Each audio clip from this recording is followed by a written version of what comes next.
Om Shanti. Good morning. आज प्राणेश्वर बाप दादा के 29 सितंबर 2023 की अनमोल महावाक्य सुनते हैं। मीठे बच्चे, संग दोष से तुम्हें बहुत ही संभाल करनी है, क्योंकि संग दोष में आने से ही उल्टे कर्म होते हैं और बाबा की याद भी भूल जाती है।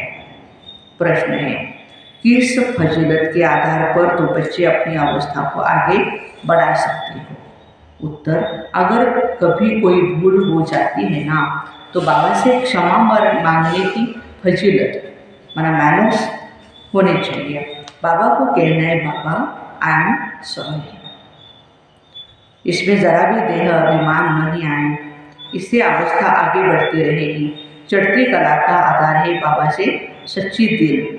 कभी भी अपने को मियाँ मिट्ठू नहीं समझना है। भूले तो हर एक से ही होती रहती है, क्योंकि अभी तक कोई परिपूर्ण नहीं बना है। गीत है, हमें उन राहों पर चलना है जहाँ गिरना और संभलना है। ओम शांति। कुछ तो कहना पड़ता है, उस हिसाब से ओम शांति कहना अच्छा है। आत्मा को अपना स्वधर्म बताना होता है। बाप भी कहते हैं हम शांत हैं, शांति के देश के रहने वाले हैं। तुम भी असुर आत्मा हो, तुम्हारा स्वधर्म शांत है। सारी दुनिया शांति शांति करती रहती है, परंतु शांति किसको कहा जाता है कोई नहीं जानते। समझते हैं यह लड़ना झगड़ना तो चलता है, वह शांत हो जाए, परंतु वह शांति तो कोई काम की नहीं है।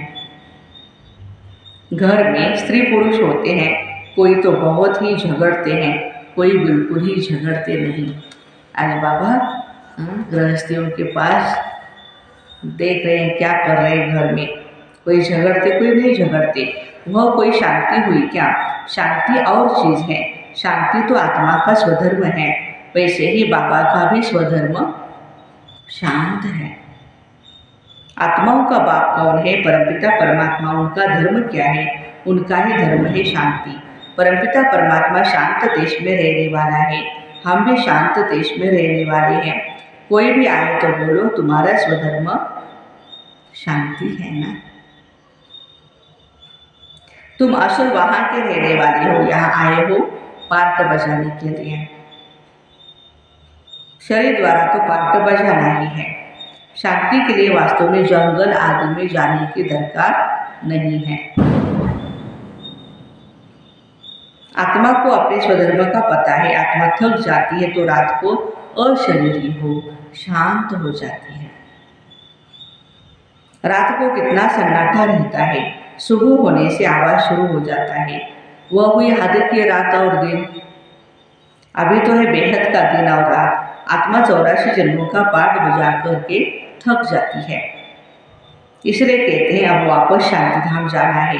बाबा भी कहते हैं शांति धाम और सुख धाम को याद करो। सुख धाम में बैठ थोड़े ही याद किया जाता है, याद किया जाता है दुख धाम में, अशांति धाम में। तो अब बाप कहते हैं बच्चे नाटक पूरा हुआ है, तुमको घर चलना है। फिर तुम्हारे लिए शांति भी है तो सुख भी है। बाबा कहते मैं पंडा हूँ, तुमको वापस सच्ची यात्रा पर ले जाने के लिए आया हूँ। शांति धाम का पंडा एक बनता है, वहाँ उनके बच्चे बनते हैं। एक से तो काम नहीं चलेगा ना। कितनी बड़ी सेना है हमारी, सभी का मुख है शांति धाम की तरफ। वह है परे से परे धाम। बद्रीनाथ अमरनाथ जाना कोई दूर नहीं है, वो तो इस पर है, पृथ्वी पर है। वहाँ जाना तो बड़ा सहज है। अच्छा बताओ, मूल वतन सूक्ष्म वतन जाना सहज है या अमरनाथ बद्रीनाथ जाना सहज है? सूक्ष्म वतन मूल वतन नज़दीक है या अमरनाथ बद्रीनाथ नज़दीक है? अमरनाथ बद्रीनाथ तो यहाँ है ना पृथ्वी पर। अभी तो फ्लाइट की भी है सेवाएं, तो यूँ जाते हैं यूँ आते हैं। देखने में तो मूल वतन सूक्ष्म वतन परे के परे है, परंतु वहाँ जाने में बाबा की तो देरी नहीं लगती है, सेकंड की बात है। तो फिर बुद्धि से याद करो। वह जिस्मानी यात्राएं तो कोई नई बात नहीं है, वो तो करते ही आए हैं जन्म जन्म। आधा कल्प वह यात्रा करते आए हो। यह रूहानी यात्रा तुमको एक ही बाप कराती है। तुम हो सिकिरदे बच्चे, तुमको तो रास्ता बताना है, तो मंदिरों में जाकर समझाओ यह देवी देवताएं कब राज्य करते थे, इनको ऐसा पूज्य किसने बनाया। तुम जानते हो हम पूज्य थे, फिर पुजारी बने हैं, तो पुजारी का दर्जा कम हुआ ना, पूज्य ऊंच होते हैं। बाबा पूज्य बनाते हैं, तुम पूज्य देवी देवता थे, फिर पुजारी बने हो। अब पूजा को छोड़कर पूज्य बनना है। माया के भी बहुत ही विघ्न पड़ते हैं। आपदाओं पर कितने अत्याचार होते हैं, और यात्राओं पर जाने अथवा मंदिरों में सत्संगों में जाने के लिए कोई भी रोकते नहीं है। यहाँ पुजारी से पूज्य बनने में माया कितना हैरान करती है। घड़ी घड़ी गिर पड़ते हैं, बहुत करके गिरते हैं काम के खड्डे में। बाबा कहते मूत परिधि मत बनो, इनसे संभलना है। सबसे गंदा काम है काम चिता पर चढ़ना, विषय सागर में गोता खाना। बाबा कहते बच्चे काम महाशत्रु है, इसलिए कभी भी विकार में जाने का संकल्प नहीं करना है, इससे ही गंदे बन पड़ते हैं। ऐसे मत समझो यहाँ जो आते हैं तो उनकी बुद्धि विष से निकल जाती है। बाबा कहते हैं कभी भी गंदा नहीं बनना है, कोई का पीछा नहीं करना है, कभी विकार में गिरने का पुरुषार्थ नहीं करो। बाबा इससे बचाते रहते हैं। संभलने और गिरने की कितनी चटाभेटी चलती रहती है। माया गिराती है, फिर बाबा उठाते हैं, फिर माया गिराती है, फिर बाबा उठाते हैं, तो चटाभेटी चलती है। माया कितना तूफान मचाती है। कितना अच्छा आज्ञाकारी वफादार सर्विसेबल बच्चा था। बाबा के पास ऐसे बच्चे हैं, लेकिन माया ने ऐसी चमाट मारी जो एकदम ही खत्म हो गए, मर गए। यह भी ड्रामा गंदा माया बनाती है। आधा कलर दुख देने वाली माया है, बाप नहीं। मुक्त में दोष धरते हैं कि ईश्वर ही सुख और दुख देते हैं, ईश्वर को बाप नहीं समझते हैं। परमात्मा कभी किसको दुख कैसे देंगे। परमात्मा दुख दे तो बाकी मनुष्य तो एक दो में बड़ा ही दुख देंगे। बाबा समझाते हैं तुम अपने लिए ऐसे कर्म बनाते हो, संग दोष में भी उल्टे कर्म कर लेते हो, बाप को भूल जाते हो। साधारण है ना, तो बच्चे भूल जाते हैं। बाबा तो शिक्षा भी अच्छी ही देंगे ना, परंतु उसको ही भूल जाते हैं। बाबा समझाते योग पूरा नहीं है, ऐसे मत समझो भाषण करने वाले हैं। पंडित की एक कथा है ना, औरों को कहा राम राम कहने से नदी पार हो जाएंगे, और जब इसको जाना था नदी पार, तो राम राम कह करके नहीं गया वो, खुद पार हो नहीं सका। बोला नाव ले आओ तो चलेंगे, जो खुद कहता था वह कर नहीं सका। सिर्फ कहना नहीं परंतु करना है, कथनी और करनी एक हो जाए, सब समान हो। इसलिए बाप को भूलो मत। बाबा अभूल बनाते। बाबा कहते कोई भी भूल हो तो आकर के माफी मांगो, बाबा आई एम सॉरी।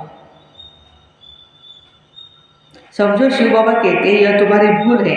अच्छा बाबा हम क्षमा चाहते हैं, अपनी भूल को स्वीकार करें। यह भी अच्छे अच्छे बच्चों में फजीलत नहीं है, इतनी बड़ी भूल की माफी तो मांगो ना। अपने को बहुत ही मियाँ मिट्टू समझते हैं, पाप करते रहते हैं तो क्षमा लेनी चाहिए ना, नहीं तो और ही उसकी वृद्धि होती जाएगी। बाबा के साथ बुद्धियोग बड़ा अच्छा चाहिए।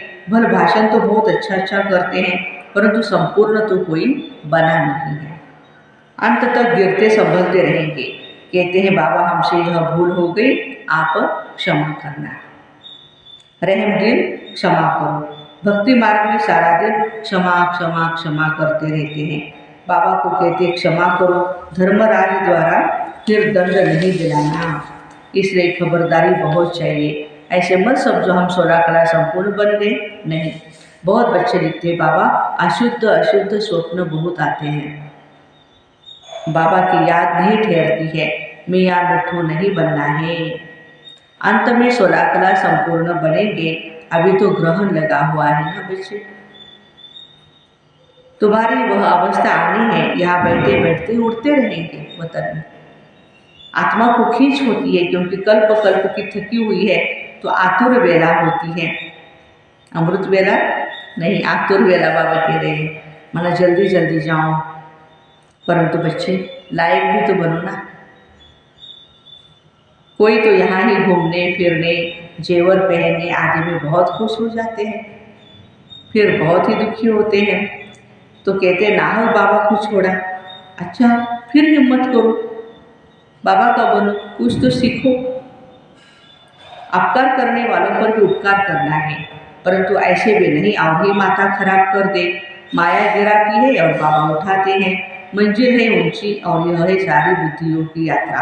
पुरुषार्थ में टाइम लगता है, लक्ष्य तो बहुत सहज है। 1 सेकंड में तुम जीवन मुक्ति के अधिकारी बन जाते हो। एक बार बाबा कहाँ, फिर भूलते क्यों हो? निश्चय है बाबा से स्वर्ग का वर्षा लेते हैं, फिर गिरते क्यों?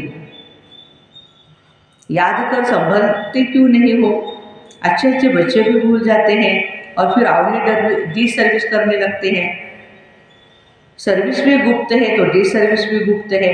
दुनिया को क्या पता है किसमें कोई भी भूत प्रवेश होगा, वह अशुद्ध सोल का प्रवेश है तो वो और ही नुकसान कर देता है। माया भी सोल प्रवेश कर लेती है। भले ज्ञान है परंतु परिपूर्ण तो कोई नहीं ना, कोई ना कोई खामी रहती है, तो डर होना चाहिए। हमको बाबा की श्रीमत पर चलना है। अगर श्रीमत पर न चले, कोई भ्रष्ट काम किया तो पद भी भ्रष्ट होगा और सजाएं भी बहुत ही खाएंगे। कर्मों का फल यहाँ भी बड़ा कड़ा भोगना पड़ता है, इसलिए कर्मातीत अवस्था का पुरुषार्थ करना है। बाबा के साथ बड़ा सच्चा रहना है। सबका शिव बाबा से ही कनेक्शन है। सब सेंटर्स शिव बाबा के हैं। तुम्हारा सेंटर फिर कहाँ से आया? तुम शिव बाबा के हो ना। विश्वविद्यालय बाप का है, तुम्हारा नहीं। ईश्वरीय विश्वविद्यालय मेरा यह सेंटर है, यह ख्याल आया और मरा। ऐसे मेरा मेरा करते कितने गिर पड़ते हैं। सब कुछ शिव बाबा का है। तुम कहते हो बाबा यह तन मन धन सब आपका है, तो बाबा भी कहते स्वर्ग के राजाई भी बच्चे तुम्हारे हैं। अभी आप मुझे वारिस बनाओगे तो मैं भी आपको 21 जन्मों के लिए वारिस बनाऊंगा। कितना एवरेजा मिलता है। तुम क्या देते हो? मरने से पहले करनी घोड़ को देते हैं, जीते जी दान करते हैं। देखते हैं बस होपलेस केस है तो दान पुण्य कराते हैं। बाबा भी कहते हैं बच्चे जीते जी कर लो, यह तो पुराना तन है, जीते जी कर लो, तुम आत्माएं मेरी हो। इतना बाबा अथॉरिटी से कहते तुम मेरी हो। यह शरीर पाठ बजाते बजाते पुराना हो गया, और फिर मेरे बनो तो तुम्हारी आत्मा और शरीर दोनों ही शुद्ध बनेंगे। दोनों इकट्ठे साफ होते जाते हैं। आत्मा जो अपवित्र बनी है उनको शुद्ध बनाना है। मेरे साथ योग लगाने से ही शुद्ध बनेंगे। योग रखेंगे तो चढ़ती कला होंगी, योग नहीं रखेंगे तो फिर गिरती कला होंगी। सर्विस का भी शौक चाहिए, पूछना नहीं है। सर्विस पर जाएं, इतनी सेवाएं पड़ी हैं फिर भी पूछते हैं बाबा क्या करें, हम सर्विस करें। जाओ करो, भाग्य जमा करो अपना। बाबा समझाते हैं शौक नहीं, मनसा वाचा कर्मणा सर्विस का शौक होना चाहिए। मनसा नहीं तो वाचा, वाचा नहीं तो कर्मणा, कोई न कोई सर्विस में लग जाना चाहिए जो उजूरा मिलेगा। आप ही जो करे सो देवता, कहने से करे वो मनुष्य, कहने से भी ना करे कोई वो काम का नहीं। जितना सर्विस करेंगे उतना ही फल मिलना है। शिव बाबा पूछते हैं बच्चे मेरे को हाथ है? इस तन में शिव बाबा बैठे हैं ना, चिट्ठी दिखती है ना। बैल पर सारा दिन सवारी थोड़ी करेंगे। बैल जब थक जाता है तो उनकी आंखों में पानी आ जाता है। बैल जब थक जाता है तो बाबा कहते हैं कि बैल की आंखों में पानी आता है। यहाँ तो आंसू आने की बात नहीं है, इनको तो सर्विस करनी ही है। बच्चों को समझाते मामे कम याद करो, यह शिव बाबा कहते हैं इनकी आत्मा भी सुनती है। यह तो बिल्कुल सहज है। बेहद का बाप है, स्वर्ग का रचयिता। बाबा आते हैं स्वर्ग की स्थापना करने, नर्क का विनाश कराने। महाभारत लड़ाई भी सामने खड़ी है। यादव कौरव पांडव भी है। तुम जानते हो अब खेल पूरा होता है, बाबा लेने आए हैं। सिर पर विक्रमों का बोझा बहुत है। याद नहीं करेंगे तो महाराजा महारानी नहीं बन सकेंगे। है ही यह राजयोग न कि प्रजा योग। योग पूरा नहीं लगाते हैं तो प्रजा बन पड़ते हैं। कहते हैं बाबा हम पूरा वर्षा लेंगे तो सर्विस का शौक होना चाहिए। लिख कर पूछ सकते हो अगर इस समय हमारा शरीर छूट जाए तो हम क्या बनेंगे। परिपूर्ण तो अंत में बनेंगे, अभी तक अपूर्ण हो। अपनी अवस्था की जांच करनी है, हम कितना बाबा की सर्विस पर है, कितना आज्ञाकारी वफादार है, कितना सर्विस के लिए तड़पते रहते हैं। कोई को जाकर के जीवदान दे, बेचारे बहुत ही दुखी है ना। वह यह एक ही सतगुरु है, शांतिधाम सुखधाम में ले जाने आए हैं। वह गुरु लोग अपने को जगत पिता जगत शिक्षक कह न सके, सिर्फ जगत गुरु कहलाते हैं। यह तो जगत का बाप टीचर गुरु एक ही है। तुम जानते हो बाबा आए हैं तो बाबा से पूरा वर्षा लेना है। देह अभिमान भी अच्छा नहीं है। देही अभिमानी बन शिव बाबा को याद करो, फिर तुम्हारी निरोगी काया बन जाएगी। वहाँ तो पवित्रता सुख शांति संपत्ति सब है सतयुग में। कितनी संपत्ति है वहाँ पर, अथाह संपत्ति है। यहाँ तो देखो पेट के लिए कितनी मारामारी है। अच्छा, मीठे मीठे सिक्के लगे बच्चों प्रति माता पिता बाप दादा का याद प्यार और गुड मॉर्निंग। रूहानी बाप के रूहानी बच्चों को नमस्ते। हम रूहानी बच्चों की रूहानी माता पिता बाप दादा को याद प्यार गुड मॉर्निंग और नमस्ते। वाह बाबा वाह, शुक्रिया बाबा शुक्रिया। धारणा के लिए मुख्य सार है, रूहानी पंडा बन सच्ची यात्रा करनी और करानी है। बुद्धि योग की बहुत ही संभाल करनी है, अपने ऊपर बहुत ही खबरदारी रखनी है। बाबा के साथ सच्चा रहना है, कर्मातीत बनने का पुरुषार्थ करना है। जीते जी सब बाबा के हवाले कर सफल कर लेना है। आज का वरदान, अपनी चरण और चेहरे द्वारा सेवा करने वाले निरंतर योगी निरंतर सेवाधारी भव। सदा इसी स्मृति में रहो कि बाबा को जानने और पाने वाली कोटों में कोई आत्मा हम है। इसी खुशी में रहो तो हमारे यह चेहरे चलते फिरते सेवा केंद्र हो जाएंगे। वाह, आपके हर्षित चेहरे से बाबा का परिचय मिलता रहेगा। बाप दादा हर एक बच्चे को ऐसा ही योग्य समझते हैं, तो चलते फिरते खाते पीते अपनी चलन और चेहरे द्वारा बाबा का परिचय देने की सेवा करने से ही सहज निरंतर योगी बन जाएंगे, निरंतर सेवाधारी भी बन जाएंगे।